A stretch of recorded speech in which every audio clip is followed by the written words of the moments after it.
जय हिंद विद्यार्थियों। प्रस्तुत है आज मुंशी प्रेमचंद की कहानी दो बैलों की कथा। मुंशी प्रेमचंद द्वारा लिखित यह कहानी स्वतंत्रता संग्राम पर आधारित कहानी है जो बैलों के माध्यम से प्रस्तुत की गई है। इस कहानी में हीरा और मोती नाम के दो बैल हैं, जिनमें से एक बैल गर्म स्वभाव का है और दूसरा बैल शांत स्वभाव का है। इसमें एक बैल गर्म दल का प्रतीक है, दूसरा बैल नरम दल का प्रतीक है। झूरी के ये दोनों बैल बड़े ही प्रेम से रहते थे। दोनों में बहुत गहरी मित्रता थी। जब चारा खाते थे तो नाद में एक साथ मुंह डालते थे, एक साथ ही निकालते थे। झूरी के खेतों में जब ये काम करते थे तो इनका प्रयास होता था कि एक दूसरे के कंधे पर कम वजन आए। एक बार झूरी का साला गया इन बैलों को लेने के लिए आ गया। झूरी ने बैलों को गया को दे दिया। बैल सोचते जा रहे थे कि आखिर हमसे ऐसी कौन सी गलती हो गई है जिसकी वजह से इसने हमें दूसरे के हाथों सौंप दिया। यहाँ भारतीय जनमानस की व्यथा को राइटर ने प्रस्तुत करने का प्रयास किया है बैलों के माध्यम से। भारतीय सोचते थे ऐसा क्या हो गया था हमारी राष्ट्रधर्मी और राजधर्म की सेवा में कि हमें भारत के राजाओं ने दूसरी सत्ता के हाथ सौंप दिया।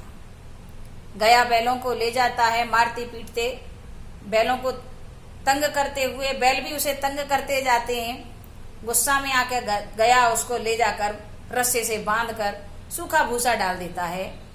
बैल उसमें मुंह भी नहीं डालते, सूंघते भी नहीं। अब वो योजना बनाने लगते हैं क्या किया जाए और यहाँ से कैसे मुक्त हुआ जाए। एक दूसरे की बात वह मूक भाषा में ही समझ लेते थे। लाचार नजरों से एक दूसरे को देख रहे थे। रात को उन्होंने अपने अपने रस्से चबाए और भाग छूटे। वहां से आकर झूरी के दरवाजे पर खड़े हो गए। इस बात से झूरी की पत्नी चिढ़ गई कि मेरे भाई का काम छोड़कर ये बैल यहाँ पर आ गए हैं, ये नाकारा हैं। झूरी ने पुनः दोबारा गया के साथ बैलों को भेजा। अब की बार गया उन्हें गाड़ी में जोत कर ले गया था। रास्ते में बैलों ने उसे परेशान किया, परंतु दूसरे बैल ने संभाल लिया।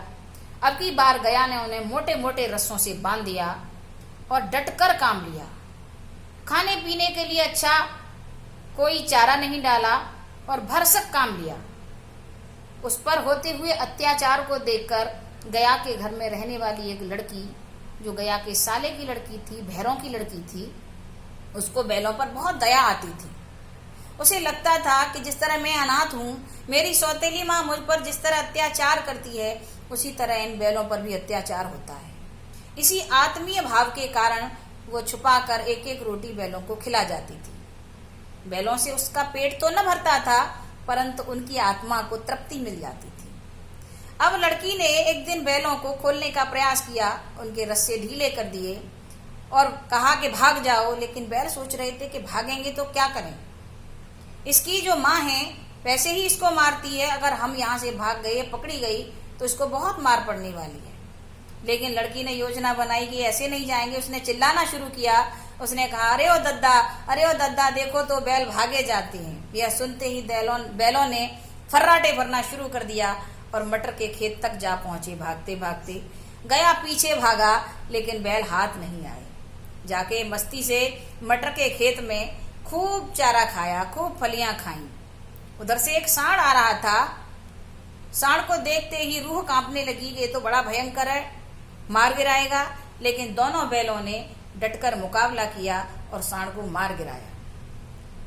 खेतों में फलियों को चरते हुए देखकर खेत का मालिक, मटर के खेत का मालिक, कुछ लोगों को लेकर वहां आ गया और उन बैलों को चारों तरफ से घेर लिया।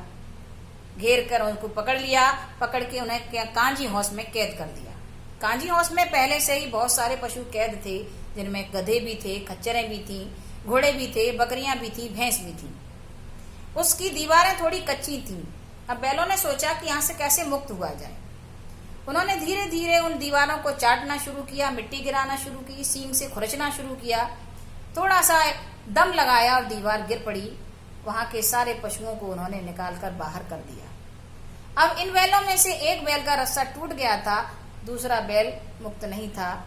इस वजह से दूसरा बैल उसको मुसीबत में छोड़कर नहीं भागा, वो भी वहीं खड़ा रहा, वो पकड़ा गया। इस बार बैलों को खूब मार पड़ी और उनकी नीलामी हुई। नीलामी में एक व्यापारी ने बैलों को खरीदा और अपने साथ ले चला, क्योंकि काजी हाउस में पशुओं को चारा नहीं डाला जाता था, उतना ही दिया जाता था जिससे वो जिंदा रह सकें, जिससे वो सांस ले सकें, जिससे वो विरोध न कर सकें। यहाँ भारतीय जेलों में कैद लोगों की दशा की तुलना की जा सकती है। भारतीय जेलों में भी अंग्रेजों के द्वारा कैदियों पर इतना अत्याचार हो रहा था कि वो केवल जिंदा रह सकें, सांस ले सकें, क्रांति के लिए उनके अंदर दम न रहे। बैल बहुत कमजोर हो चुके थे। व्यापारी लेकर उन्हें चला, वो चलते चलते आगे बढ़े। आगे बढ़कर उन्होंने देखा कि अरे यह तो अपना ही रास्ता है, जाना पहचाना रास्ता है, अरे ये तो अपना क्षेत्र आ गया। यह समझते ही उन्होंने एक दूसरे को इशारा किया और उड़ानें भरना शुरू करी। दौड़ते दौड़ते वो अपने गांव में पहुंच चुके थे। व्यापारी पीछे भाग रहा था, बकबक कर रहा था, गालियां बक रहा था। झूरी ने देखा कि व्यापारी इनके पीछे भागा आ रहा है। उसने बैलों को बड़े उत्साह से चूम लिया और व्यापारी को उल्टा सीधा सुना के भगा दिया। इस बार झूरी की पत्नी ने बैलों का माथा चूम लिया। सारे बच्चे, गांव भर के बच्चे तमाशे देख रहे थे। ताली बजा बजा कर कोई भूसी लाता, कोई आटा लाता, कोई चोकर लाता, कोई रोटी खिलाता और उनकी वीरता और बहादुरी की कहानी कह रहे थे कि ये बैल नहीं, ये तो पिछले जन्म के कोई मनुष्य हैं। कहानी यहीं खत्म हो जाती है।